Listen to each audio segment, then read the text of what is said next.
Class के बाद जिसको डाउट रहेगा पूछ लेना, 1.5 घंटे क्लास पहले चल जाए। ओके, सबसे पहले क्वेश्चन है क्वेश्चन नंबर 7। कल ये मैंने आपको भेज दिया था, लेकिन फिर भी सॉल्व कर लेते हैं हम लोग। देखता हूँ इसका क्या आंसर आया है। So the temperature at which average molecular kinetic energy, अगर हम बात करें एवरेज मॉलिक्यूलर काइनेटिक एनर्जी कितना होता है, formula average molecular kinetic energy कितना होता है, फार्मूला बताएं। और इसके साथ लिख रहे हैं in the gaseous hydrogen will be equal to the binding energy of hydrogen atom is equal to binding energy. तो बोल रहे हैं average molecular kinetic energy, only kinetic लिखा है, ध्यान रखना टोटल एनर्जी नहीं है ये। So this would be equal to binding energy of electron in H atom. Hydrogen atom में पूछ रहे हैं, तो एच एटम में बाइंडिंग एनर्जी कितनी होती है, हम जानते हैं ये होता है प्लस 13.6 इलेक्ट्रॉन वोल्ट, और जो एवरेज काइनेटिक एनर्जी है वो होती है 3/2 kBt। 3 डायमेंशनल होता है, 3 डायमेंशनल मोशन। तो फर्स्ट एक के लिए 1/2 kBt, एक के लिए 1/2 kBt, 3 डायमेंशन के लिए 3 degree of freedom. Okay, so 3 dimensional के लिए per degree of freedom we have half kBt, half kBt, half kBt। Thermal जो टेम्परेचर है, थर्मली जो हीट मिलती है उससे जो टेम्परेचर राइज होगा, तो half kBt per degree of freedom kinetic energy होनी चाहिए। तो total kinetic energy for 3 degree of freedom, 3 dimensional 3 degree of freedom से कितना होगा, half kBt, half kBt, half kBt, that means 3/2 kBt। Now calculate value of temperature, calculate the value of temperature for this case. अब इसको equate कर लिया हमने, और अब इसके करस्पॉन्डिंग हमें बता देना है कि क्या टेम्परेचर होगा एवरेज मॉलिक्यूलर काइनेटिक एनर्जी जब बाइंडिंग एनर्जी के बराबर हो जाए। तो देखते हैं T is equal to 2 into 13.6 into 1.6 into 10⁻⁻19, ठीक है, divided by 3 into 1.38 into 10⁻⁻23। Now tell me value of temperature.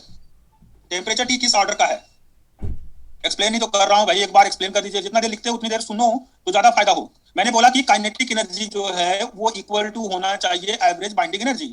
तो कितना टेम्परेचर होगा, किस ऑर्डर का टेम्परेचर होगा इस काम के लिए। तो 2 वैल्यूज हैं एनर्जी की, कौन कौन सी, एक है एवरेज काइनेटिक एनर्जी जो थर्मल फिजिक्स में पढ़ते हैं, तो कहते हैं कि 1 डिग्री ऑफ फ्रीडम में एनर्जी होगी हाफ kBt, दूसरे डिग्री ऑफ फ्रीडम में हाफ kBt, तीसरे डिग्री ऑफ फ्रीडम में भी हाफ kBt। तो 3 डिग्री ऑफ फ्रीडम 3 टाइप की है, half kBt, half kBt, half kBt value 3/2 kBt। इसी तरह से 3 डिग्री ऑफ फ्रीडम पोटेंशियल बोले तो पोटेंशियल भी 3/2 kBt हो जाएगा। तो ये काइनेटिक भी 3/2 kBt, पोटेंशियल भी 3/2 kBt, एंड इसको इक्वेट किससे किया, we have equated this value with the binding energy of electron. इससे कितना आया, वैल्यू कितना आया, ऑर्डर में ही पूछ रहा हूं मैं, आंसर पूछ रहा हूं। ऑर्डर तो ठीक है, आप 10⁻5 6 पा रहे हो, कोई ए लिख रहा है ऑप्शन में, कोई बी लिख रहा है, मुझे ए और बी से नहीं मतलब है, मुझे मतलब है आंसर किस के बराबर आ रहा है। तो आ रहा है 2 into 3.6 into 1.6 divided by 3 divided by 1.38, 1.05 10⁻5 yes Kelvin। So this is approximately 10⁻5 Kelvin। Option A किस बेस पर लगा रहे हैं लोग, ऐसे ही आंसर गलत कराओगे अपना। आंसर ए किस बेसिस पर लगा रहे हैं, जब आंसर बी आ रहा है तो 1.05 मींस 1, 1.05 मींस 1 है ये, 10⁻5 जब ऑर्डर ही आ रहा है तो किस बेसिस पर स्टूडेंट्स ऑप्शन बी लिख रहे हैं। अभी अभिनव कुमार लिख रहे हैं 10⁻5 भी लिख रहे हैं और 10.5 भी लिख रहे हैं, तो उसके अकॉर्डिंग ऑप्शन सी हो जाएगा। अभिनव कुमार 10.5 लिखा आपने, 10⁻5 लिखा। प्रियंका का सही है, पार्थ सही है, अक्षी गौतम गुप्ता मानवी सबका करेक्ट तो है, फिर ऑप्शन सी क्यों लगा रहे थे स्टूडेंट्स। अच्छा वो 10 को मिस्टेक कर रहे हैं, चलिए ठीक है। सो नाउ ये क्वेश्चन हो गया, यस मुर्तजा का भी करेक्ट है। सो next question, question number 9। A gas of monochromatic hydrogen is bombarded with a stream of electron that have been accelerated from rest through a potential difference 12.75 in the emission spectra one cannot observe। तो आप बोल रहे हैं कि electrons, जो ये question हमने पहले किया हुआ था इस तरह का कल, ये बोल रहे हैं कि अगर ग्राउंड स्टेट में हाइड्रोजन हो और उसके ऊपर इलेक्ट्रॉन एक्सेलरेटेड इलेक्ट्रॉन जिसकी की पोटेंशियल वैल्यू 12.75 हो, वो एक्सेलरेट कराया जाए, तो 12.75 इलेक्ट्रॉन क्या कर रहा है, 12.75 इलेक्ट्रॉन वोल्ट एनर्जी के साथ कोलाइड कर रहा है, किससे, जो ग्राउंड स्टेट इलेक्ट्रॉन है। ग्राउंड स्टेट में जो इलेक्ट्रॉन्स है उनके साथ ये कोलाइड कर रहा है, तो इलेक्ट्रॉन्स क्या करेंगे, इलेक्ट्रॉन्स ग्राउंड स्टेट से फोर्थ एक्साइटेड स्टेट चले जाएंगे, because this 12.75 electron volt is just equal to E4 minus E3, sorry E4 minus E1 के बराबर ये वैल्यू है, कल एक क्वेश्चन सॉल्व किया था। So according to the value of this voltage, electron volt में अगर ये वैल्यू रखें तो इलेक्ट्रॉन की जो बम्बार्डमेंट हो रहा है, इलेक्ट्रॉन का बम्बार्डमेंट इलेक्ट्रॉन्स का हो रहा है, उसके पास एनर्जी है 12.75 electron volt, charge multiplied by voltage, that is kinetic energy. तो टोटल काइनेटिक एनर्जी वो प्रोवाइड कर दे अगर ग्राउंड स्टेट इलेक्ट्रॉन को, तो ग्राउंड स्टेट इलेक्ट्रॉन उससे n इज इक्वल टू 1 से n इज इक्वल टू 4 चला जाएगा। उस एनर्जी को यूज करके वो 4 तक चला गया।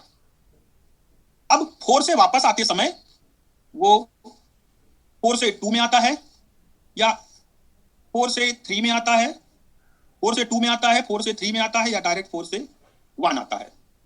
तो this is n is equal to 3, n is equal to 2। तो पॉसिबिलिटीज क्या क्या है? कौन सी पॉसिबिलिटी नहीं होगी? 4 तो हमें उस क्वेश्चन से पता चल गया, यस 4 तो हमें उस क्वेश्चन से ही पता लग रहा है जो कल क्वेश्चन किया था। तो जो पॉसिबिलिटीज है वो है कि वो ग्राउंड स्टेट में वापस आने के लिए किस रास्ते से आ सकता है? 4 से 3 में आ सकता है, 4 से 2 में आ सकता है, 4 से डायरेक्टली 1 में आ सकता है। तो ये पास्चन फर्स्ट लाइन, ये पास्चन फर्स्ट लाइन है। ये कौन सी है? Balmer second line, Balmer second line. और ये है Lyman third line, third line. और यहां जो एनर्जी थी 12.75 थी, since 12.75 electron volt is equal to अगर ये एनर्जी हम लोग दे दें तो ये इसमें प्लस कर दूं E1 को, ग्राउंड स्टेट एनर्जी को, विच stream of electron beam, E1 ground state energy जोड़ दूं तो ये वैल्यू हो जाती है E4, दैट इज 12.75 जो इलेक्ट्रॉन वोल्ट में एनर्जी है। अगर -13.6 इलेक्ट्रॉन वोल्ट वाले को मिलेगा तो आयनाइज तो नहीं होगा इलेक्ट्रॉन, लेकिन जाएगा कहां पर? जाएगा ये 0.85 इलेक्ट्रॉन वोल्ट वाले में। अरे गिवन नहीं है तो जितना वैल्यू दिया है उसको जोड़ोगे अगर ग्राउंड स्टेट वाले को नवीन, तो वो ग्राउंड स्टेट वाले को फोर्थ एक्साइटेड स्टेट में ले जाने, फोर्थ एनर्जी लेवल में ले जाने में ही सफिशिएंट हो जाएगी। ठीक है, हाइड्रोजन एटम के ऊपर गिर रहा है भाई, लिखा है ना, ये gas off monochromatic is bombarded with a stream of electrons. Stream of electrons से वो बम्बार्ड हो रहा है। स्ट्रीम ऑफ इलेक्ट्रॉन के पास एक्सेलरेटर कितना है? काइनेटिक एनर्जी 12.75 इलेक्ट्रॉन वोल्ट हो जाएगी। तो वो क्या करेगा? 12.75 एनर्जी लेकर ग्राउंड स्टेट वाला इलेक्ट्रॉन n इक्वल टू 4 में चला जाएगा। क्यों n इक्वल टू 4 में चला जाएगा? Because that is sufficiently equal to that energy, that state. तो 12.75 वाला एनर्जी ऑब्जर्व किया किसने? ग्राउंड स्टेट वाले ने। इसको मुझे आगे पीछे लिखना चाहिए, ज्यादा बेटर रहेगा, इससे ज्यादा बेटर समझ में आएगा, इससे आपको क्लियरली इससे समझ में आएगा। मैं इसको एक बार फिर से ऐसे लिखता हूं। ग्राउंड स्टेट में हाइड्रोजन एटम है, सपोज ग्राउंड स्टेट में हाइड्रोजन एटम है, उसको एनर्जी कहां से मिली? एक्सटर्नल सोर्स से। So the energy of ground state hydrogen, ground state electron of hydrogen atom becomes, कब क्या होगा? ये जब after observing energy from bombarded electron, absorbing energy from incident electron। Incident electron से एनर्जी ऑब्जर्व करने के बाद ग्राउंड स्टेट इलेक्ट्रॉन की एनर्जी क्या होगी? तो हो जाएगी -0.85, क्योंकि ग्राउंड स्टेट में था तो उसकी एनर्जी थी -13.6। तो -13.6 electron volt plus 12.75 electron volt. मैंने जैसे पहले लिखा था उससे थोड़ा सा अब चेंज कर दिया, that is now electrons jump from ground state n is equal to 1 to n is equal to 4, jump from n is equal to 1 to n is equal to 4। अब आफ्टर सपोज जो भी time होगी, after 10⁻⁻8 second जो उसका life time होगा जो state का, the electrons can return, can make a transition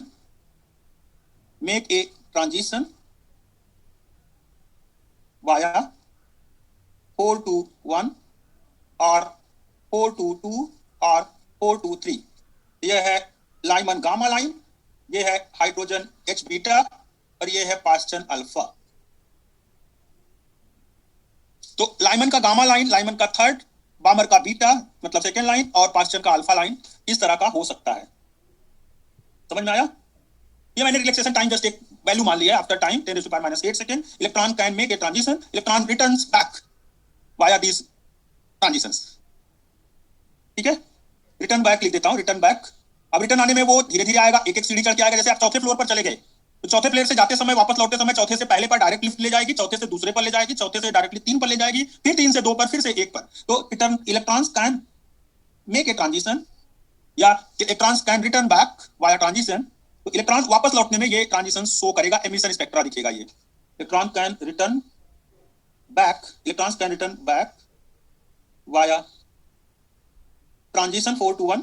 ये हो गया 4 to 1 को हम लोग लिख रहे हैं Lyman gamma, Lyman gamma, third line of Lyman. तो आप देख रहे हैं कि तीनों ट्रांजिशन इस तरह से पॉसिबल बन सकते हैं। कुंड वाला ट्रांजिशन नहीं होगा, कुंड वाला ट्रांजिशन नहीं होगा। यहां मोनोक्रोमेटिक का मतलब है एग्जैक्टली एक वेवलेंथ होना, या कह सकते हो ग्राउंड स्टेट में होना, किसी एक पर्टिकुलर स्टेट में इलेक्ट्रॉन्स का लाई करना।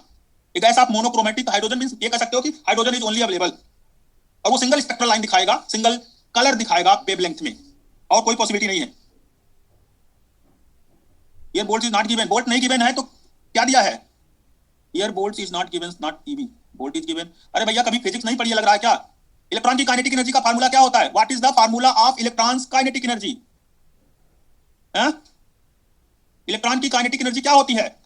Kaushik tell me the kinetic energy of, कल भी ये यूज किया था, काइनेटिक एनर्जी ऑफ। अरे भाई मुझे एक ही पेज में सोल्यूशन करना है, अब बॉटम लाइन कैसे नहीं दिखती? जूम करो। तो kinetic energy of electron K E is equal to Q times V. Q times V का मतलब है Q is charge, V is voltage. तो जिस वोल्टेज से इलेक्ट्रॉन को एक्सेलरेट कराया जाएगा, जिस वोल्टेज डिफरेंस से, उस वोल्टेज डिफरेंस की वैल्यू को चार्ज से मल्टीप्लाई कर दोगे। सो क्यू मतलब electronic charge multiplied by V, V is voltage applied on the electron for acceleration. Acceleration के लिए इलेक्ट्रॉन पर कितना पोटेंशियल डिफरेंस लगाया गया है, that multiplied by electronic charge, that is the formula of kinetic energy. And whole kinetic energy of incident electron is absorbed by hydrogen atom. Hydrogen atom ground state में बैठे बैठे उस पूरी एनर्जी को जो इंसिडेंट इलेक्ट्रॉन अपने kinetic के लिए यूज कर रहा था, पूरी एनर्जी को ऑब्जर्व कौन किया? ग्राउंड स्टेट में बैठा हुआ इलेक्ट्रॉन। और पूरी एनर्जी को ऑब्जर्व करके ये ग्राउंड स्टेट से फोर्थ जो एनर्जी लेवल है, n equal to fourth level है, उसमें ट्रांजिशन करके चला गया, ट्रांजिशन करके वो फोर्थ एनर्जी लेवल में चला गया। अब ये क्या क्वेश्चन मार्क है sir? How 12.75 is equivalent to n square to 4 energy? भैया ये एनर्जी लेवल डायग्राम बनाते समय मैंने किस लेवल में लिखा था? अब यहाँ एक बात, एनर्जी लेवल डायग्राम में क्यों बनाया था बताओ? विच करेस्पॉन्ड्स टू, एक एक स्टूडेंट का क्वेरी अगर सॉल्व करने बैठूंगा ना तो मेरा क्लास कुछ नहीं हो पाएगा। अब ये -0.85 किस एनर्जी लेवल के करेस्पॉन्डिंग है? अभिषेक इसके करेस्पॉन्डिंग है, एनर्जी लेवल डायग्राम है हाइड्रोजन एटम का, हाइड्रोजन लेवल का एनर्जी लेवल डायग्राम देखिए, हाइड्रोजन के एनर्जी लेवल्स। तो n इक्वल टू 4 में क्वेरीज ले रहे हैं, क्या करें? छोटे छोटे क्वेश्चन लास्ट में लेंगे। चलिए लास्ट में लेने की बात नहीं होती, बात होता है क्वेश्चन फिर वहां शुरू करिए, सॉल्व करिए, वहां फिर से शुरू से सॉल्व कराना पड़ता है फिर। चलिए नेक्स्ट देखिए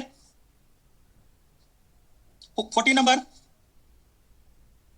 If the wavelength of first line of Balmer series in the hydrogen spectrum is lambda, for Balmer series 1 upon lambda is equal to r infinite, कौन सी लाइन की बोल रहे हैं? First line, first line 1 upon 2 square minus 1 upon 3 square.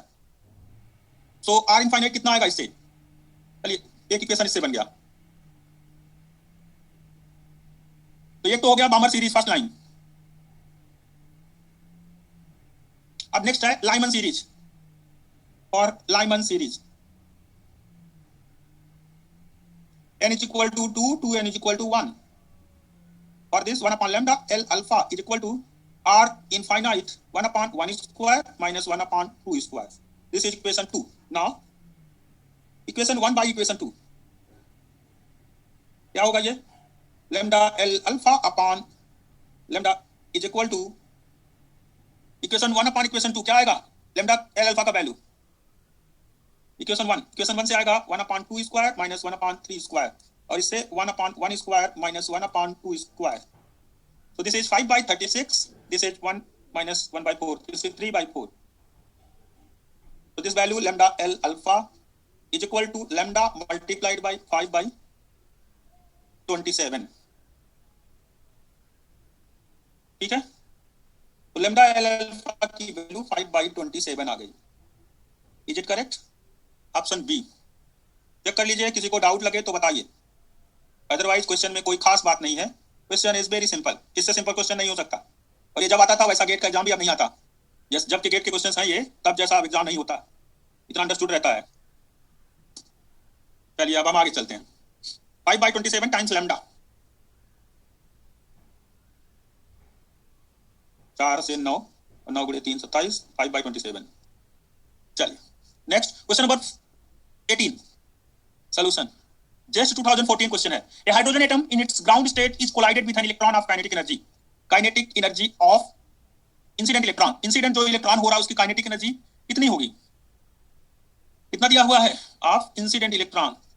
सो incident electron की जो kinetic energy है that value is 13.377 electron volt. This is kinetic energy के, मान लेता हूं के। अब ये एनर्जी पूरी की पूरी अब्जॉर्ब अगर करानी है किसमें? ग्राउंड स्टेट इलेक्ट्रॉन में, तो उसको लिखेंगे ground state energy, ground state energy of electron, electrons energy in ground state energy कितना होता है ग्राउंड स्टेट में energy? 13.6 electron volt. Now if the ground state electron absorbs whole energy of incident electron, then the energy of electron becomes, electron की energy कितनी हो जाएगी? -13.6 electron volt. तो ground state में जो इलेक्ट्रॉन है वो -13.6 इलेक्ट्रॉन वोल्ट पहले रख रहा था। अब उसके ऊपर एक इंसिडेंट इलेक्ट्रॉन आया, उसकी सारी एनर्जी इसने मान लो सोख लिया, ऑब्जर्व कर लिया। तो जब ऑब्जर्व करेगा पूरी एनर्जी 13.6 -13.6 इसके पास था, 13.377 इसको मिला, 7 इलेक्ट्रॉन वोल्ट इसको एनर्जी मिल गई। तो अब ये उस एनर्जी को ऑब्जर्व करके जितनी एनर्जी बनाएगा उसको चेक करेंगे किस ऑर्बिट के करस्पॉन्डिंग है, किस एनर्जी लेवल के करस्पॉन्डिंग। तो इतनी एनर्जी हो गई। Now the total energy of ground state electron, यहां लिख सकते हो ग्राउंड स्टेट इलेक्ट्रॉन बिकम्स। ये इसलिए लिख रहा हूं क्योंकि इस वर्ड की जरूरत नहीं थी। टोटल एनर्जी तो समझ में आता, अंडरस्टूड है कि जो ग्राउंड स्टेट इलेक्ट्रॉन है उसने किसकी एनर्जी ऑब्जर्व कर ली? उसने ऑब्जर्व कर ली इंसिडेंट इलेक्ट्रॉन की एनर्जी, और अब उसके पास ज्यादा एनर्जी हो गई। तो ज्यादा एनर्जी से वो अब जंप करेगा एक्साइटेड स्टेट में किसी। So then the total energy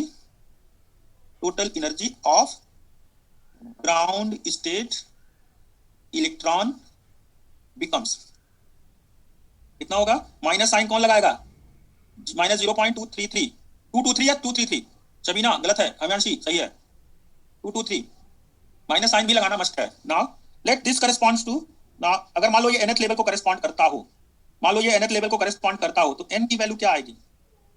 suppose this corresponds to nth level, nth level को करेस्पॉन्ड करता हो तो n की वैल्यू क्या आएगी? अभिषेक दास 8 लिख रहे हैं, इज इट 8? कितना आएगा? So -13.6 electron volt divided by -0.223 electron volt square root, this gives minus minus plus. तो ये आ रहा 7.8। Is it 7.8? 13.6 डिवाइडेड बाई 0.223, या 7.8। So that means electron will jump into 7th energy level from ground state. That is, electron will make a transition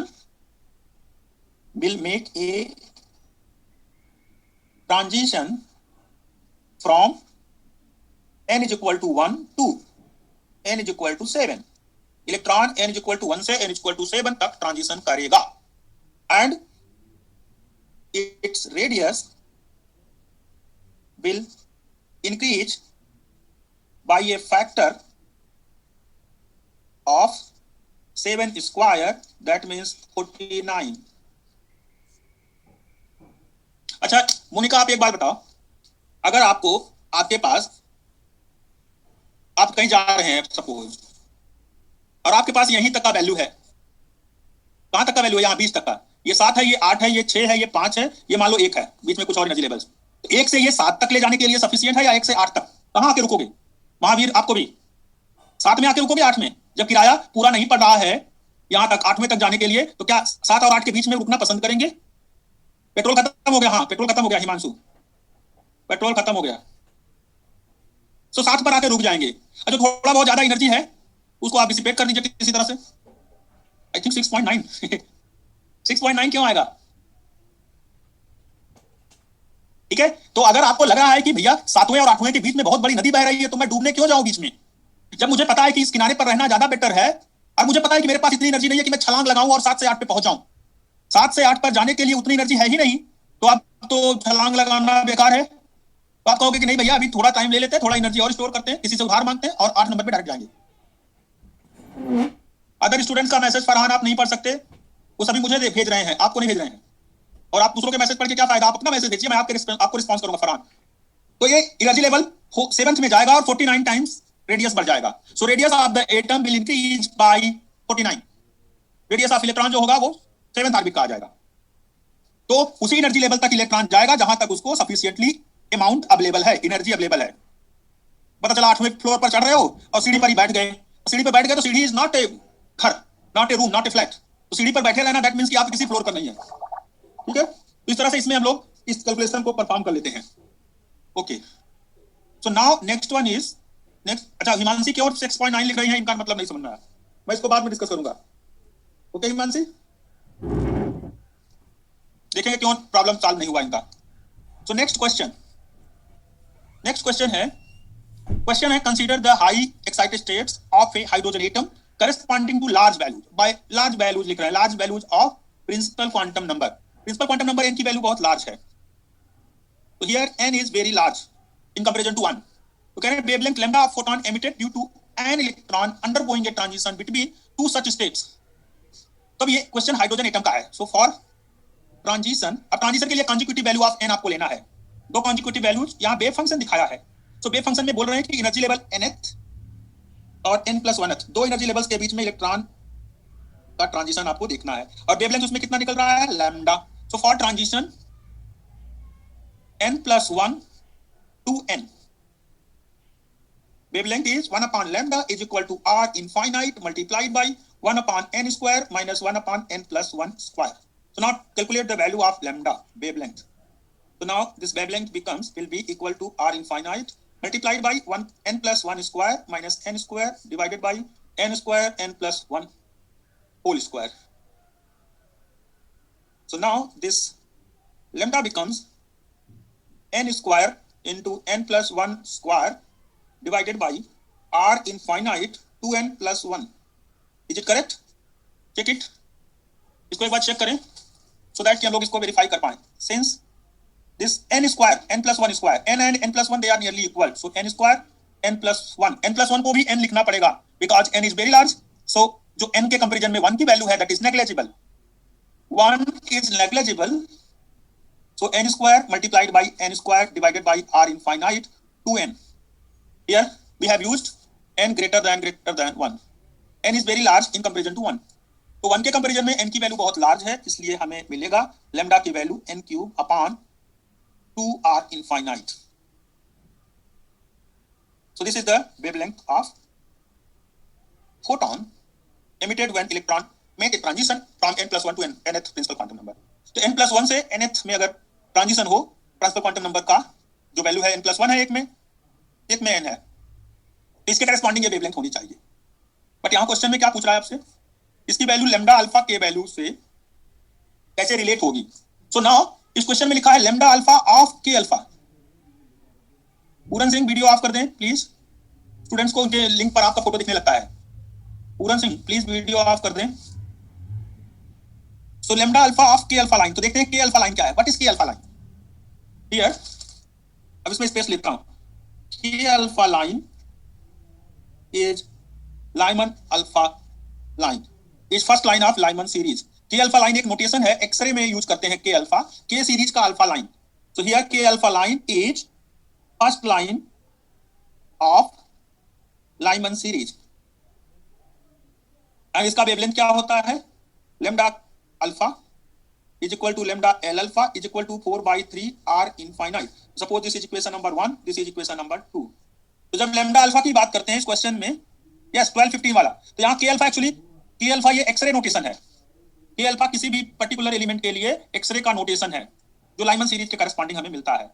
Lyman series के first line के corresponding के series का first line के alpha होगा। Okay, सो दो wavelength आपको मिल गई, एक lambda alpha, therefore equation 1 by equation 2 implies lambda by lambda alpha is equal to 4 by 3 r infinite divided by n cube by 2r infinite. So r infinite cancel और lambda की value हो जाएगी, वो relate करना है, तो एक minute मैंने ऊपर नीचे लिख दिया, यस उल्टा लिख दिया मैंने. So lambda value है n cube upon 2r infinite divided by 4 by 3 r infinite. R infinite is cancelled with r infinite, and so lambda is equal to lambda alpha multiplied by 3n cube upon 8. Equation 2 कैसे आया? जो ध्यान नहीं दे रहे हैं उन्हीं students को equation 2 नहीं मिलेगा, अदरवाइज तो सबको मिल रहा है. जिनका ध्यान क्लास पे नहीं है उन्हीं लोगों को इक्वेशन 2 नहीं समझ में आ रहा है ना. 12-15 एंगस्ट्रॉम वेवलेंथ थी लाइमन अल्फा लाइन की. मैंने बोला लाइमन अल्फा के करस्पॉन्डिंग ही के अल्फा लाइन मिलता है, तो लाइमन अल्फा लाइन के करस्पॉन्डिंग ही मिलता है. तो फर्स्ट लाइन वेवलेंथ, अगर हम बात करें फर्स्ट लाइन वेवलेंथ, तो वो 12-15 होता था, यही वैल्यू थी. कल की क्लास में यही डिस्कस किया है और कुछ किया ही नहीं हमने.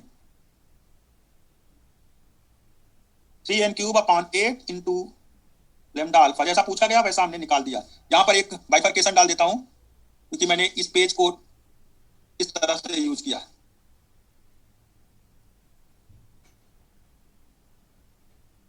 So this is the answer. ठीक है, आंसर हो गया ऑप्शन बी. इस बार टीआईएफआर का एग्जाम दिया था सबने? ये क्वेश्चन 2 बार टीआईएफआर में आया है. इस बार या 1 साल पहले कभी एग्जाम में आया था. पिछली बार 2020 वाले में टीआईएफआर में आया है शायद ये क्वेश्चन. पहले टीआईएफआर हमारा में भी आ चुका है question. So this option B is correct. चलिए नेक्स्ट क्वेश्चन देखते हैं. क्वेश्चन अच्छा होता है बट ये है कि प्रैक्टिस आपको अच्छी से रखनी पड़ेगी. चाहे जो टॉपिक का क्वेश्चन हो आप सब सॉल्व कर पाएंगे, बस प्रैक्टिस आपको अपनी बनाए रखनी है. Question are very easy. थोड़ा माइंड आपको अप्लाई करना पड़ेगा, कुछ चीजें याद भी रखनी पड़ेंगी जिससे आपको समय रहते अच्छे से प्रैक्टिस रहे और साथ साथ उसको यूज कर पाए एग्जामिनेशंस में. तो now let us discuss next problem. Problem है 25 number. So this question is given when an electron jumps from the 4th orbit to 2nd orbit. कहां से? n इक्वल टू 4 से n इक्वल टू 2. ये कौन सी line है? एक तो पता है बामर है, खत्म कहां हो रही है? 2 पर. बामर series second line, second line option D, yes correct. Second line of Balmer series. Balmer series तो हो गया, फाइनल NF जो है वो 2 है इसलिए. Next question number 27. The first line of Lyman series of a 10 times ionized sodium atom has a wavelength of about, so sodium 10 times ionized acts as a single electron hydrogen like atom.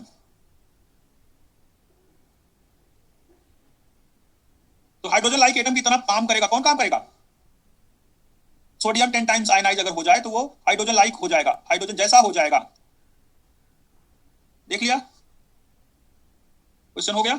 सो ये hydrogen like हो जाएगा कब? जब 10 times ionise होगा. अब इसके लिए wavelength बतानी है first line of Lyman series की. So sodium has nuclear charge equal to plus ZE is equal to 11 times E. ठीक है, सोडियम का एटॉमिक नंबर है 11, इसलिए सोडियम का न्यूक्लियर चार्ज क्या होगा? 11. Therefore En of Na10 plus is equal to minus 13.6 multiplied by Z square divided by N square electron volt. So this value is minus 13.6. जब ये Z स्क्वायर के साथ proportionality है तो Z की value 11 square upon N square electron volt. Value electron volt में इसकी energy की क्या आएगी? क्या एनर्जी आएगा? तो 11 स्क्वायर मतलब 121. ठीक है,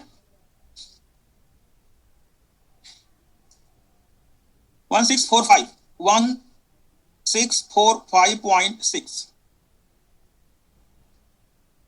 Since energy of Na10 plus increases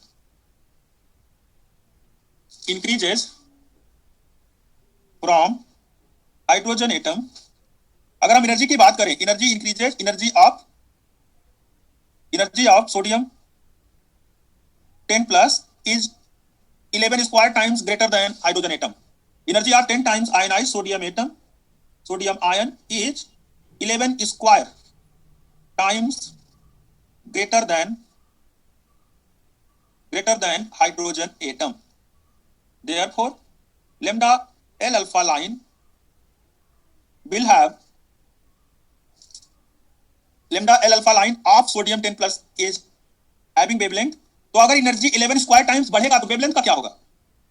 अगर एनर्जी 121 टाइम्स 11 स्क्वायर टाइम्स बढ़ता है, एनर्जी बढ़ने पर वेवलेंथ घटेगा या बढ़ेगा? यस, घट जाएगा, 121 से डिवाइड हो जाएगा।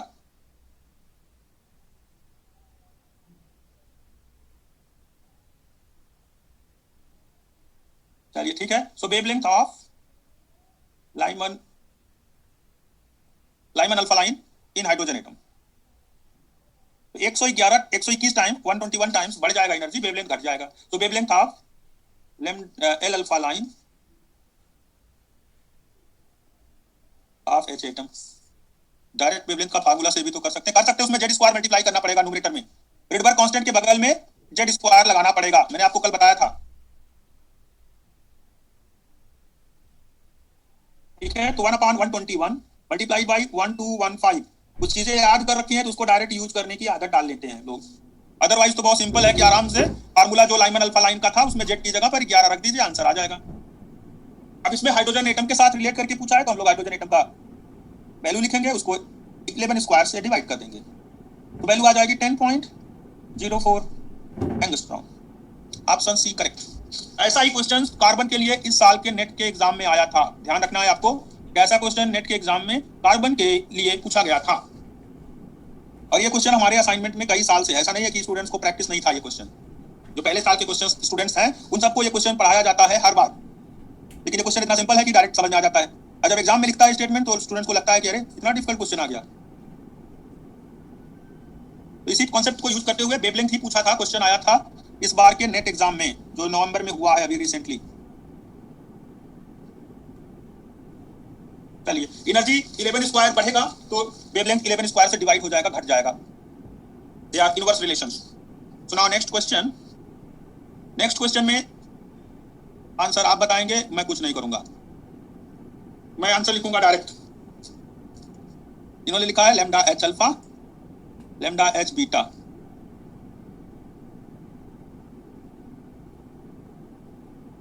आंसर बताइए।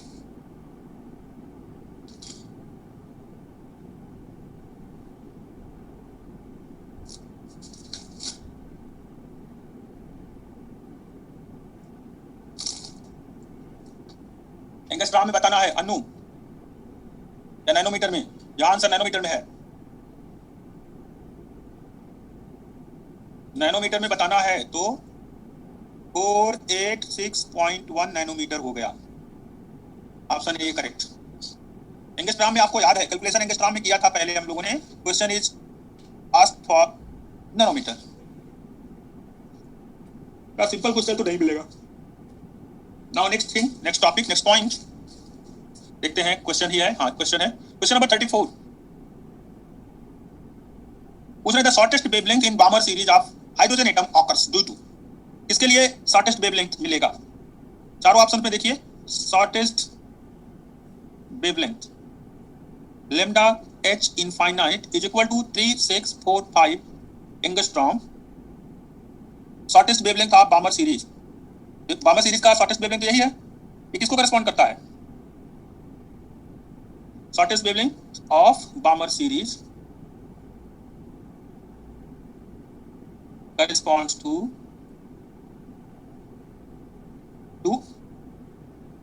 transition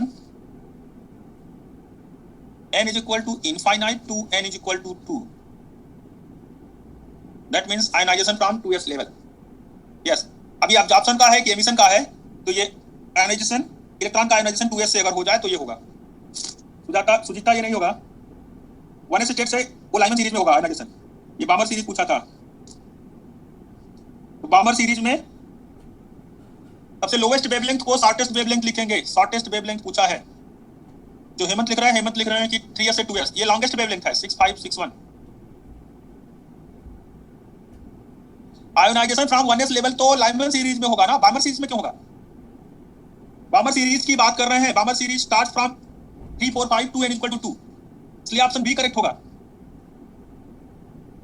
इलेक्ट्रॉन इनफाइनाइट से 2 में आए या 2 से इनफाइनाइट में जाए तो अब्जॉर्प्शन या एमिशन स्पेक्ट्रा में ये लाइन हो जाएगी H इनफाइनाइट, मतलब इनफाइनाइट से 2 में आना या 2 से इनफाइनाइट में जाना, तो ये अब्जॉर्प्शन और एमिशन में ये लाइन हो जाएगी। इसलिए मैंने एरो दोनों तरफ बना रखा है, ये भी हो सकता है, ये भी हो सकता है, इनफाइनाइट से 2 या 2 से इनफाइनाइट। उस वेवलेंथ को नाम देंगे H इनफाइनाइट, स्पेक्ट्रल लाइन का वेवलेंथ होगा 3645 एंगस्ट्रॉम। तो ध्यान दीजिएगा ये बामर सीरीज से रिलेटेड है, not with the related Lyman series. Next question number 37, longest wavelength in the spectral series of hydrogen atom occurs due to longest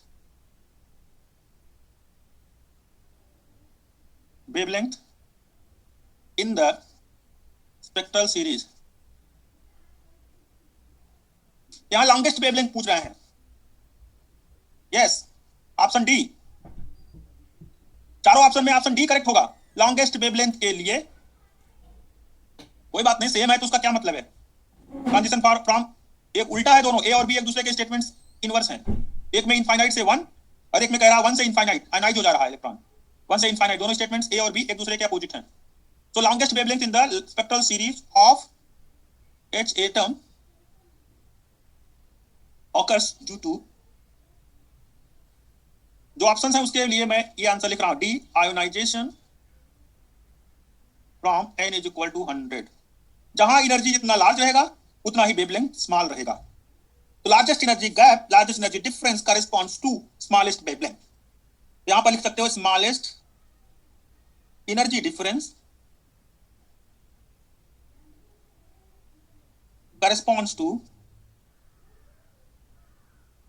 corresponds to longest wavelength. यहां longest wavelength पूछा था, students ने बिना पढ़े option C जल्दी जल्दी लगा दिया। बी क्यों नहीं? अरे भैया बी में 911 एंगस्ट्रॉम आता है, तो then smallest energy, why not C 221। अरे वेवलेंथ भी अब लग रहा है किसी को वेवलेंथ का भी ठीक से आइडिया, ये 911 एंगस्ट्रॉम होता है, ये 1215 एंगस्ट्रॉम होता है, ये होता है 911 एंगस्ट्रॉम। कम से कम 911 और 1215 से तो ज्यादा ही ऑप्शन डी में रहेगा। 1215 एंगस्ट्रॉम कैलकुलेट करने के बावजूद भी आप लोग ऐसे ऐसे ऑप्शन पूछते हो, रियलाइज नहीं होता है कि आप लोग स्टूडेंट्स हैं। 1/λ की वैल्यू निकालिए, चलिए मैं कैलकुलेट करवा देता हूं। आयोनाइजेशन फ्रॉम n = 100 मतलब 100 स्क्वायर माइनस 1/इनफाइनाइट स्क्वायर। ट्रांजिशन कहां से हो रहा है? 100 से n = इनफाइनाइट। चलिए बताइए लैम्डा कितना आएगा? तो 10⁴ डिवाइडेड बाय इनफाइनाइट, तो 10⁴ का मतलब 1.097 10⁻7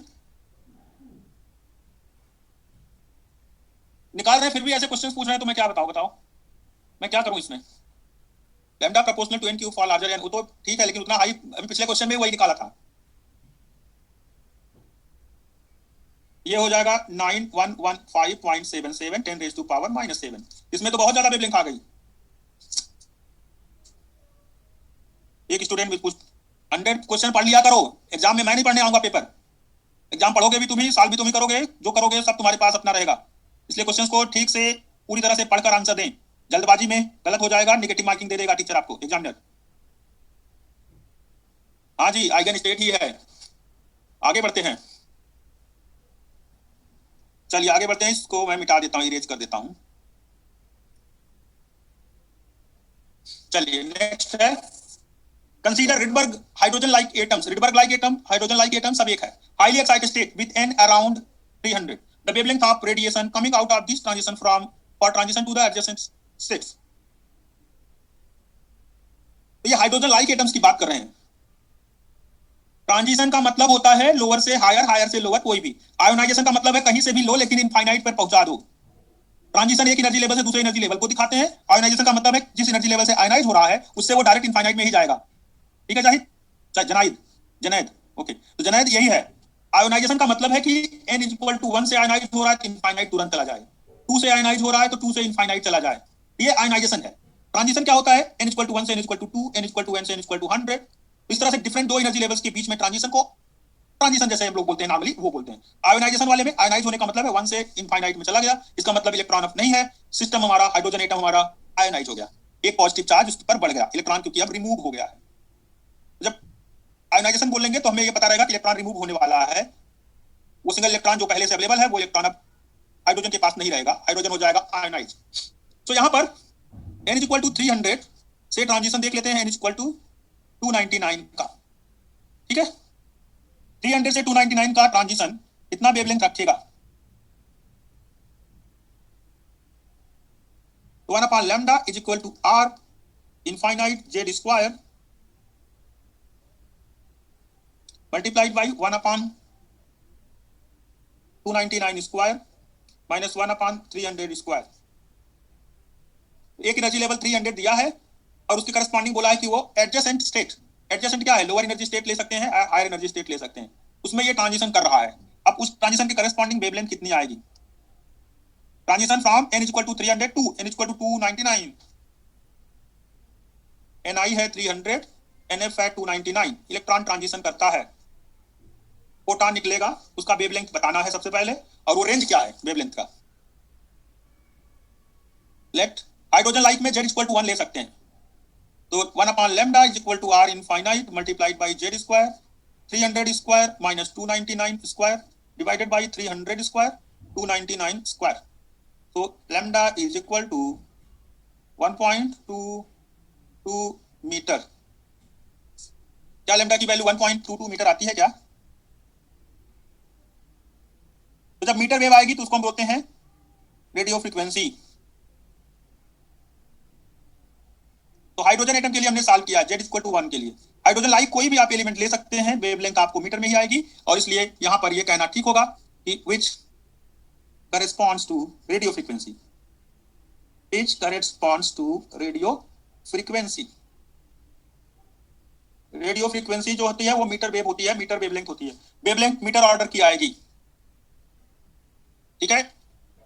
मीटर वेव के लिए फ्रीक्वेंसी होती है, उसको हम लोग रेडियो फ्रीक्वेंसी बोलते हैं। जैसे फॉर एग्जांपल अगर हम बात करें तो वेवलेंथ हमें पता करना है for frequency, suppose 98.3 megahertz, radio का फ्रीक्वेंसी है ना 98.3 मेगाहर्ट्ज, तो लैम्डा क्या होगा बताएं? फॉर एग्जांपल लैम्डा वैल्यू क्या होगी जब फ्रीक्वेंसी दिया जाए 98.3 रेडियो मिर्ची का, बताइए लैम्डा क्या आएगा जब फ्रीक्वेंसी 98.3 हर्ट्ज लोगे तो megahertz, c by new, c की वैल्यू होती है 3 × 10⁸ डिवाइडेड बाई न्यू, न्यू मतलब 98.3 10⁶ तो this value is equal to yes 3.05 meter. चलिए तो मीटर वेव हो गया ना ये। 30 mm कैसे आ गया भैया? अरे रेडियो सुनते नहीं है, चिल्लाता रहता है वो 100 बार, रेडियो वाला 100 बार चिल्लाता है रेडियो मिर्ची। अब रेडियो मिर्ची डालो तो कोई भी आप बिग वाला ले सकते हो, 92.7 93.5, सारा वेवलेंथ फिजिक्स वाले हैं, याद तो रखना पड़ता है भाई फ्रीक्वेंसी को। 102.4 104 फीवर वाला जो होता है फीवर एफएम, तो चिल्लाते रहते हैं ना 104 मेगाहर्ट्ज, 104 मेगाहर्ट्ज से भी यस फीवर वाला 104.8 होता है, अंकित दास ने लिखा करेक्ट। तो आप उस वेवलेंथ का यूज करके बता सकते हैं कि उसकी फ्रीक्वेंसी मेगाहर्ट्ज में होगी और वही रेडियो है, रेडियो फ्रीक्वेंसी है, और वही रेडियो फ्रीक्वेंसी हम लोग हमेशा सुनते रहते हैं कानों में लगा के। अब वो कितना फायदेमंद है कितना नुकसान है वो तो नहीं मालूम, लेकिन इतना जरूर कह सकते हैं कि इस ट्रांजिशन में रेडियो फ्रीक्वेंसी एमिट होगा, रेडियो फ्रीक्वेंसी की एनर्जी या रेडियो फ्रीक्वेंसी के करस्पॉन्डिंग वेवलेंथ यस ऑलवेज खुश रहते हैं। वैसे ही राहुल चौधरी भी खुश हैं। चलिए आगे चलते हैं हम लोग, next question, question number 49 just 2009। So binding energy, इस क्वेश्चन में हमेशा ग्राउंड स्टेट वर्ड लिखा रहेगा, ध्यान रखिए। So binding energy of an electron in ground state, Tanmay correct नहीं है आपका आंसर, प्रियंका का करेक्ट है, of electron in ground state of helium plus ion is equal to plus 13.6 multiplied by, ये क्वेश्चन डिस्कस भी हुआ था, डिस्कस क्या मतलब थ्योरी बात करे थे हम लोग, थ्योरी में डिस्कस हुआ है ये पॉइंट, तो ग्राउंड स्टेट में इसीलिए डिवाइडेड बाय 1 स्क्वायर कर दिया, तो 1 स्क्वायर से कोई फर्क नहीं पड़ा। So option D correct, just 2019 का क्वेश्चन। क्वेश्चन गैलेक्सी पढ़ लिया, कोई बात नहीं, गलत पढ़ लिया, मुझे लगा ये गैलेक्सी कैसे पढ़ने लगे क्वेश्चन, क्वेश्चन गलत पढ़ लिया था। Okay okay, no problem. Actually गलत को गैलेक्सी टाइप हो जा रहा है आजकल। चलिए नेक्स्ट टॉपिक, नेक्स्ट पॉइंट है मेरे पास, ratio of population of atoms और molecules in two energy levels. So ratio of population of atoms और molecules in two energy levels. Let there are two energy levels, two energy levels, suppose करें दो energy levels हैं, energy level 1 and energy level 2। तो हमने मान लिया कि दो एनर्जी लेवल्स हमारे पास हैं, we have suppose two energy levels, एक का नाम है लेवल 1, एक का नाम है लेवल 2। तो अब लेवल 1 और लेवल 2 में जो इलेक्ट्रॉन्स होंगे या जो भी उसके अंदर एटम्स होंगे या उसके अंदर जो भी मॉलिक्यूल्स होंगे, उनका जो रेशियो होगा, उसके लिए हम लोग बात करें तो let N1 is the number of atoms and number of atoms in the energy level 1।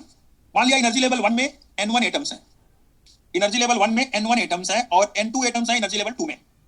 तो suppose N1 is the number of atoms और मॉलिक्यूल्स भी कह सकते हो इन the energy level 1 and N2 is the number of atoms in the energy level 2। Therefore ratio N2 upon N1, N2 upon N1 की जब बात करेंगे तो इसमें जो रेशियो होगा वो बोल्ट्जमान फैक्टर आपने कभी पढ़ा हो तो उससे रिलेट कर पाएंगे। Therefore N2 upon N1 represents the population ratio, इसको पॉपुलेशन रेशियो बोलते हैं, चाहे आप N1 अपॉन N2 लिखें या N2 अपॉन N1। तो जो पॉपुलेशन होती है किसी भी पर्टिकुलर एनर्जी लेवल में, वो उसमें एग्जिस्ट करने वाला जो पॉपुलेशन है या एटम्स है, उसका जो वैल्यू होता है that is proportional to E1 upon KBT। और इसी सॉरी E2, 2 के लिए E2 लिख दिया और 1 के लिए E1 लिख दिया, exponential minus E1 over KBT। ठीक है, तो किसी भी स्टेट में population exponential minus E upon KBT के प्रोपोर्शनल होगी, ये इसको हम लोग बोल्ट्जमान फैक्टर बोलते हैं। एक्सपोनेंशियल के साथ ये वैल्यू लिखना, कभी कभी आपने पढ़ा होगा n proportional to exponential minus beta E, पढ़ा है स्टैटिस्टिकल में, population proportional to exponential minus beta E. इसी से हम लोग रिलेट करते थे पार्टीशन फंक्शन को। पार्टीशन फंक्शन क्या होता था? Exponential minus beta E. Yes, laser में भी आता है, करेक्ट। तो ये जो केबी है, केबी का वैल्यू टी के साथ मल्टीप्लाई कर दो तो बीटा कहते थे, beta is equal to 1 upon KBT. Beta की वैल्यू से रिलेट करते थे। यहां हमें बीटा से नहीं रिलेट करना है क्योंकि स्टैटिस्टिकल में वो काम हम लोग करेंगे। यहां पर जस्ट एज्यूम कर लेते हैं कि this N2 is proportional to exponential minus E2 by KBT, N1 is proportional to exponential minus E1 by KBT। तो जो प्रोपोर्शनलिटी कांस्टेंट है वो कैंसिल हो गया, और ये बहुत सारे फिजिक्स के कोर्सेज में आप लोग पढ़ते हो as it is. Partition function derive कर सकते हैं, लेकिन यहां नहीं करूंगा मैं, Wajid. Partition function canonical, micro canonical and grand canonical तीनों के लिए डिराइव किया जा सकता है। ठीक है, तीनों के लिए डिराइव कर सकते हैं, लेकिन यहां पर वो कोर्स नहीं है डिस्कशन के लिए, उसको दूसरे टीचर डील करेंगे, डोंट वरी, आप उसको बाद में पढ़ेंगे डिटेल में। तो अभी हम लोग जस्ट पॉपुलेशन रेशियो पर बात करते हैं कि जो पॉपुलेशन रेशियो है N2 upon N1 that is given by this factor. अब ये एक्सपोनेंशियल के साथ आ जाएगा minus E2 minus E1 by KBT। अब ये जो फिजिक्स है पॉपुलेशन रेशियो की, ये concentration of electron per unit volume, concentration of electron per unit volume, partition function, ये टॉपिक, ये पॉइंट मॉलिक्यूलर में, लेजर में, एटॉमिक में, और उसके बाद सेमीकंडक्टर में। और जब हम लोग बात करते हैं कई बार मॉलिक्यूलर, लेजर, एटॉमिक, सेमीकंडक्टर, और जैसे अभी लिख रहे थे यहाँ पर हम लोग स्टैटिस्टिकल वाले चैप्टर में, तो स्टैटिस्टिकल भी इसमें पार्टीशन फंक्शन वगैरह, तो इन सब कोर्सेज में यूज करते हैं। एटॉमिक में मैं यूज करने जा रहा हूँ, मॉलिक्यूलर में भी मैं यूज करूंगा, लेजर में भी मैं। सॉलिड वाले टीचर आपको सेमीकंडक्टर में यही फॉर्मूला यूज कराएंगे, वहां n equal to NC exponential EC minus ED something रहेगा, EC minus EF by KBT। तो वहां कंडक्शन बैंड, फर्मी लेवल वगैरह से रिलेटेड रहेगा, उसमें भी ऐसा ही फैक्टर यूज होगा, पॉपुलेशन का, number of electron per unit volume, कुछ इस तरह से वहां बात करेंगे। तो स्टूडेंट्स, ये फॉर्मूला अभी मैं जो यूज कर रहा हूं that is only for atoms in particular energy state. अरे अभी ये तो कंप्लीट करो, आप धीरे धीरे देखा जाएगा, पहले ये कोर्स अपना आराम से पढ़िए, जो टीचर जो कोर्स पढ़ाएंगे उसको आप लोग एंजॉय करके पढ़िए बस, ठीक है। हैप्पी हैप्पी होकर के पढ़िए, आराम से, खुश होकर। चलिए, सो नाउ ये पॉपुलेशन रेशियो हो गया। So if energy level 1 has degeneracy G1 and energy level 2 has degeneracy समझते होंगे आप लोग। डिजेनरेसी मतलब एक एनर्जी लेवल के करेस्पॉन्डिंग कितने वेव फंक्शंस हैं for particular energy level, for a particular energy how many numbers of wave functions available. तो if energy level 1 has degeneracy G1 and energy level 2 has degeneracy G2, then उसके साथ formula को बना ले N2/N1 is equal to G2/G1 exponential minus E2 minus E1 over divided by KBT। ये population ratio in terms of degeneracy हो जाएगा। यहाँ degeneracy include करने के हम लोग बात करेंगे with respect to degeneracy of two energy levels. तो दोनों एनर्जी लेवल्स का डिजेनरेसी यहाँ यूज हुआ और इसलिए ये N2/N1 वैल्यू हो गया G2/G1। तो डिजेनरेसी को यहाँ मल्टीप्लाई कर देते हैं एक्सपोनेंशियल फैक्टर के साथ। यही आप लोग पार्टीशन फंक्शन में भी करते थे। पार्टीशन फंक्शन में भी डिजेनरेसी मल्टीप्लाई हो जाती थी एक्सपोनेंशियल टर्म के साथ। So this is G2/G1।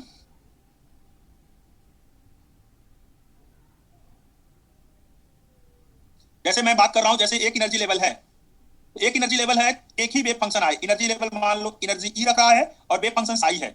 Energy level एक वेव फंक्शन रखे तो उसको बोलते हैं single energy level, single wave function. तो ये बोला जाता है नॉन डीजनरेट। अगर मान लो एनर्जी E अकेले है और वेव फंक्शन इसके साथ साई 1, साई 2, साई 3 तीन वेव फंक्शन है, एक ही एनर्जी लेवल को रिप्रेजेंट करने वाले तीन वेव फंक्शंस हैं, तब हम लोग बोलते हैं कि इसकी डिजेनरेसी 3 है। डिजेनरेसी G की वैल्यू 3 हो जाएगी अगर तीन एनर्जी लेवल एक साथ इस एनर्जी को शो करते हैं, इसी एनर्जी को एक्सप्रेस करते हैं। जैसे आपने लिखा होगा कि जो हमारा एनर्जी स्टेट है, हम लोग बात करते थे 3 डायमेंशनल हार्मोनिक ऑसिलेटर वगैरह, तो उसमें हम लोग degenerate, non degenerate, 1 dimensional box लिखते हैं।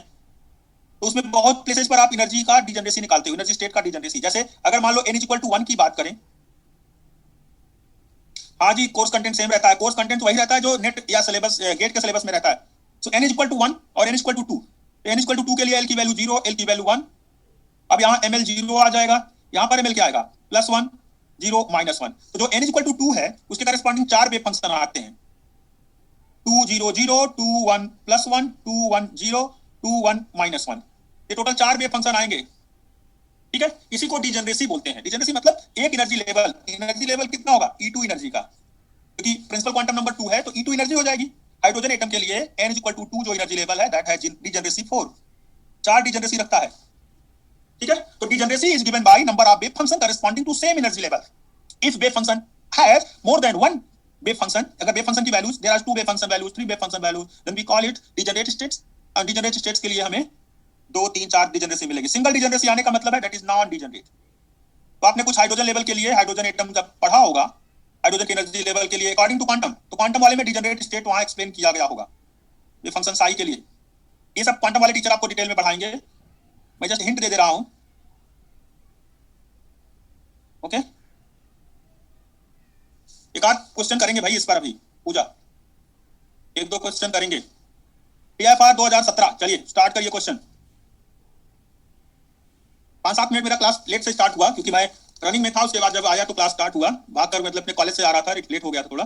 तो इस क्वेश्चन को सॉल्व करते हैं। Hydrogen atoms in the atmosphere of a star are in thermal equilibrium with an energy KBT कितना वैल्यू है? एवरेज काइनेटिक एनर्जी दे रखा है 1 इलेक्ट्रॉन वोल्ट, तो 3/2 KBT this is average kinetic energy, और इसकी वैल्यू दे रखी है 1 इलेक्ट्रॉन वोल्ट। तो KBT की वैल्यू क्या होगी 2/3 electron volt. So now population N=2, second excited state, और number of N population निकालना है ना, population, therefore population N=3 to population N=1, ये आ जाएगा exponential minus E N=3 minus,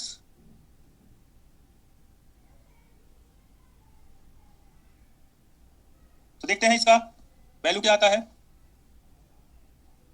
ये TFR का क्वेश्चन है।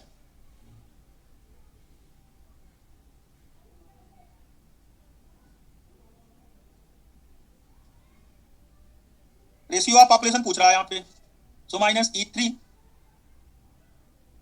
-E1 upon KBT। अच्छा, मैंने इसमें माइनस पहले लिख लिया है तो E3 -E1 लिखना पड़ेगा।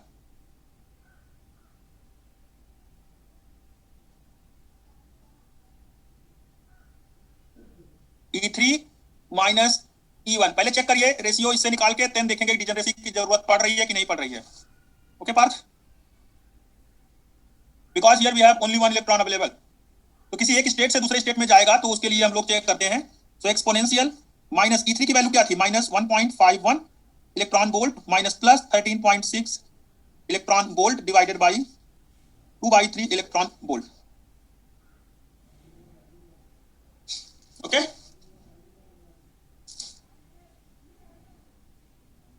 तो इसको सॉल्व करिए, कितना आएगा।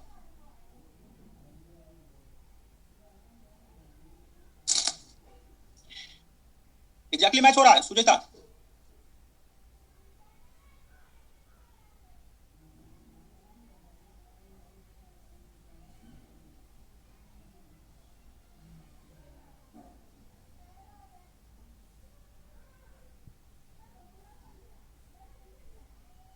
ओके, ये तो डायरेक्ट आ गया।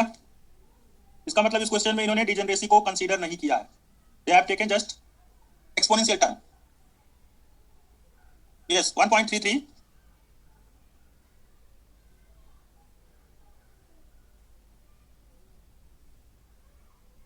चलिए सबका आ गया।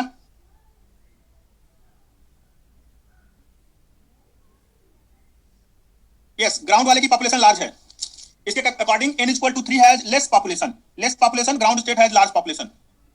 ग्राउंड स्टेट की पॉपुलेशन बहुत लार्ज है और इस क्वेश्चन में डिजनरेसी को कंसीडर नहीं किया गया है because only one electron is available. जो इलेक्ट्रॉन की बात करते हैं ना, तो वन इलेक्ट्रॉन ही अवेलेबल है और उसी इलेक्ट्रॉन के जंप करने से एटम की जंपिंग हो रही है। तो यहाँ पर आप ग्राउंड स्टेट के साथ और एक्साइटेड स्टेट के साथ कंपेयर कर रहे हैं। सो ग्राउंड स्टेट और इस दोनों के लिए डिजनरेसी को कंसीडर नहीं कर रहे हैं। ओके, नाउ नेक्स्ट क्वेश्चन, ये गेट 2020 है। ये होमवर्क दे दूं?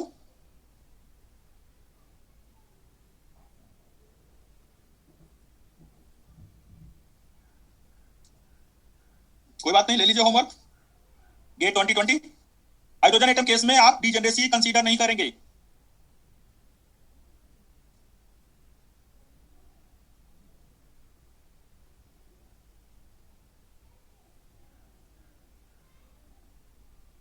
ठीक है, करा दूंगा मैं, अगर नहीं होता है तो। किसी को क्वेश्चन पूछना है तो बताएं, जल्दी जल्दी एक दो क्वेश्चन देख लेते हैं हम लोग।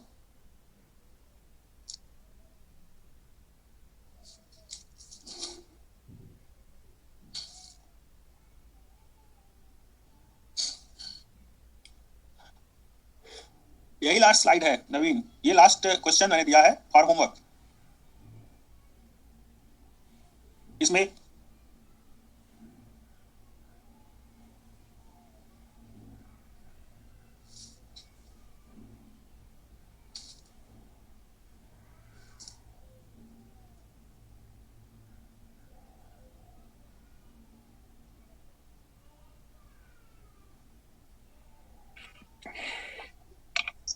फरहान बुक की जरूरत नहीं है, ओनली वीडियोस और पीडीएफ जो भी लेक्चर्स का है वो आप देख लीजिए, खा लीजिए अपना। सर फर्स्ट पेज एक बार ओपन कर दीजिए, फर्स्ट पेज। ओके, ये फर्स्ट पेज है। Thank you Abhinav. सर मेरा एक क्वेश्चन है। हाँ बोले सर इसमें एक्सपोनेंशियल की वैल्यू जो ये यहाँ पे 1.33 10 टू द पावर -8 है, इसको कैलकुलेट कैसे करेंगे? एक्सपोनेंशियल के लिए कैलकुलेटर मिलता है। अच्छा वहां ऑनलाइन एग्जाम में कैलकुलेटर अलाउड है। हाँ, एक्सपोनेंशियल के लिए कैलकुलेटर अलाउड है। ओके सर यहाँ पे आपने भी कैलकुलेट करके कैलकुलेटर से ही लिखा होगा? मैंने नहीं लिखा है, ये स्टूडेंट्स ने बताया है मुझे अपने अपने कैलकुलेटर से। स्टूडेंट्स के आंसर को मैंने देखा है यहाँ चैट बॉक्स में, उसको टाइप कर दिया मैंने, लिख दिया। मतलब जो मुझे स्टूडेंट्स ने ऑप्शन भेजा वही ऑप्शन मैंने डाल दिया। आप लोगों ने वेरीफाई कर दिया, बराबर हो गया, करेक्ट हो गया सब, ठीक है। सर मैं पूछ रहा था ये थर्मल एनर्जी है ये 3/6 के बीटी क्या बोले फिर से बोले, क्या बोल रहे हैं राहुल?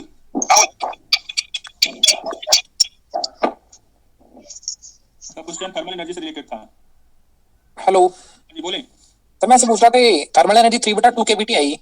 हाँ, इसमें रोटेशनल वो डिग्री ऑफ फ्रीडम क्यों काउंट नहीं की गई? इसमें काइनेटिक एनर्जी लिखा है ना। काइनेटिक एनर्जी लिखा है ना। Average kinetic energy always 3/2 KVT होगा। उसमें वो ट्रांसलेशनल काइनेटिक एनर्जी है ये, ध्यान दीजिए, मैं वर्ड बोल रहा हूँ ट्रांसलेशनल। वाइब्रेशन में वर्ड नहीं यूज कर रहा हूँ, मैं यूज कर रहा हूँ ट्रांसलेशन। काइनेटिक एनर्जी के लिए रिस्पॉन्सिबल है कोई। ट्रांसलेट करने का मतलब हुआ ना काइनेटिक। हाँ सर, नहीं सही। हाँ, तो इसमें आप वाइब्रेशन रोटेशन मत करिए, अदरवाइज बहुत ज्यादा एनर्जी लॉस हो जाएगी। आंसर करेक्ट नहीं है। तो याद रखना, किसी भी एटम या किसी मॉलिक्यूल के पास अगर काइनेटिक एनर्जी की बात करें तो काइनेटिक हाफ केबीटी पर degree of freedom. 3 degree of freedom है ट्रांसलेशन के लिए, 3/2 केबीटी हो गया। पोटेंशियल के लिए भी 3 डिग्री ऑफ फ्रीडम, तो 3 हो जाएगा 3/2 केबीटी पोटेंशियल एनर्जी। और कोई क्वेश्चन? Okay, 1 minute. ये क्वेश्चन होमवर्क वाली स्लाइड है, ये होमवर्क भी है, गेट 2020 का क्वेश्चन है, इसको प्रैक्टिस रखना है। अगर ये क्वेश्चन कर लिया मान लीजिए, इस बार गेट में एक एटॉमिक का क्वेश्चन आपको आसानी से हो जाएगा।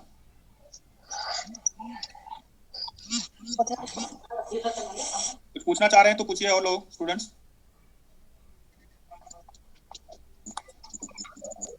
जानी पड़नी चाहिए।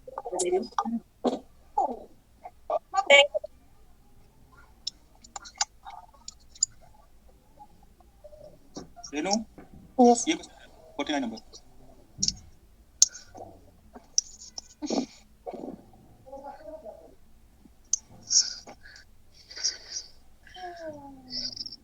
क्लासेस कब से रेगुलर हो जाएंगी? जैसे अभी तो रेगुलर ही चल रहा है ना, अभी तो मेरा तो क्लास रेगुलर मुझे लग रहा रहेगा अभी। तो यही टाइमिंग रहेगी क्या? जी हाँ, मेरा संडे सैटरडे को जब छुट्टी का दिन होगा उस दिन तो डे भी हो सकता है, अदरवाइज इवनिंग या मॉर्निंग ऐसे ही रहेगा मेरे लिए, मेरा क्लास का। और का तो मैं नहीं जानता। कौन है देखा? फरहान, बुक अगर फॉलो करना चाहते हैं तो आप बुक ले सकते हैं, HE वाइट। पहला लेक्चर आप देखेंगे उसमें मेंशन किया हुआ है फरहान। यस, और हाइड्रोजन एटम और एवरी एटम सभी के लिए 1/2 केबीटी होगा 1 डायमेंशन में। तो फरहान आप HE वाइट का बुक ले सकते हैं फॉरेन ऑथर में, और राजकुमार का बुक आता है इंडियन ऑथर में। राजकुमार, एटॉमिक एंड मॉलिक्यूलर स्पेक्ट्रोस्कोपी, राजकुमार। और बुक्स हैं जैसे मॉलिक्यूलर के लिए पढ़ना हो, CN बैनवेल पढ़ते हैं, CN बैनवेल। तीसरा या चौथा लेक्चर चल रहा है मोनिका, फोर्थ लेक्चर।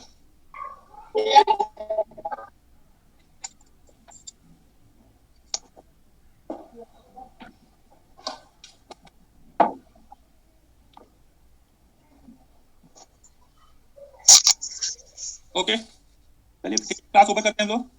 n = 14, मतलब n = 14 क्या है Shubham? n = 14 Shubham. Last question answer. अच्छा, इस लास्ट क्वेश्चन का आंसर है ना? चलो देख लेंगे आंसर क्या रहा है लास्ट क्वेश्चन का।